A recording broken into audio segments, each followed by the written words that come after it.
ये एक news circulate कर रही है कि द गार्डियन ने, जो यूके का मकबूल अखबार है, उसने एक न्यूज़ पब्लिश किया है कि जो ईयू सिटीज़न है वो उनका यहाँ से यूके से 2.6 मिलियन ईयू सिटीज़न को यहाँ से निकाल दिया जाएगा या उनको रिमूव कर दिया जाएगा। तो ये कितनी इसमें सदाकत है। तो ये न्यूज़ बिल्कुल पब्लिश हुई है, गार्डियन ने की है, लेकिन इसके एलाबोरेट करने में, एक्सप्लेन करने में कुछ मिस्टेक हो रही है। वो ये है कि जो यूरोपियन नेशनल है उनको ये दो स्टेटस मिलते हैं। जिनको 5 साल या इससे ज़्यादा अरसा हो गया उनको सेटल स्टेटस मिलता है EUSS, और जिनको 5 साल अभी नहीं हुए तो उनको जो प्री सेटल स्टेटस मिलता है EUPSS।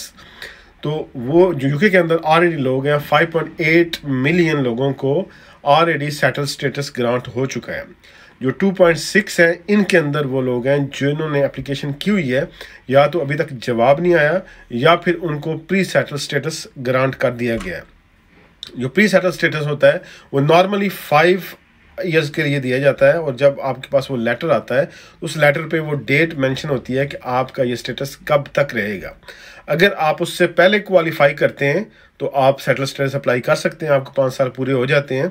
अगर नहीं तो फिर उस डेट से पहले आपने लाजमी आपने स्टेटस अप्लाई करना है। अगर नहीं करेंगे तो फिर आपको यूके गवर्नमेंट होम ऑफिस आपको वो रिमूव कर सकता है। क्यों कि अब ब्रेग्जिट हो चुका है 31 दिसंबर 2020 के बाद।